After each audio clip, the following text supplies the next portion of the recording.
The mosaic, which was located at the Horvat El-Bira archaeological site in the central town of Shoham, was built over 2,000 years ago during the Roman era as part of a rural villa with agricultural processing installations and homes for the residents, reports the Times of Israel. The mosaic is intricately patterned with bright red flowers that are believed to be kalaniyot or anemones, which add bursts of color to the surrounding hillside during the winter months.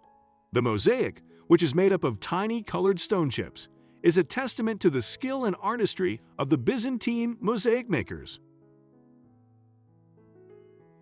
Restoration Project, Community Care, and Restoring Glory.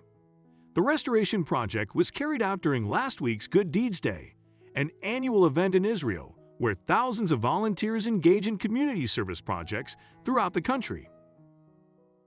The Israel Antiquities Authority and local residents worked together to clean up the overgrown site and restore the ancient mosaic to its former glory, reports Israel Shoham.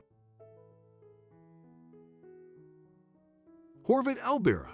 From the Iron Age to Byzantine Rome, the history of the Horvat El-Bira site dates back to the Iron Age, around 1000 before Christ, or possibly even earlier during the Chalcolithic Age, from 4500 to 3500 before Christ, as discovered during excavations in the 1980s by Professors Ziv Sofrei and Shimon Dar. The original rural villa site was converted into a church during the Byzantine period, between the 4th and 7th centuries AD. Horvat El-Bira was one of many rest stops along the route every few kilometers. It served as a rest stop along the main road of the Judean flatlands from Lod to Antipatris, Tel Afek Yarka National Park, similar to the route of the present-day Route 6.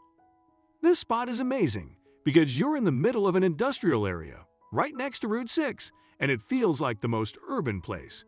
But then you climb 300 to 400 meters on top of a hill, and you are in a totally different place surrounded by nature and with beautiful views, a Mitzer said. I'd seen a lot of things as an archaeologist, but I'd never seen something so drastic.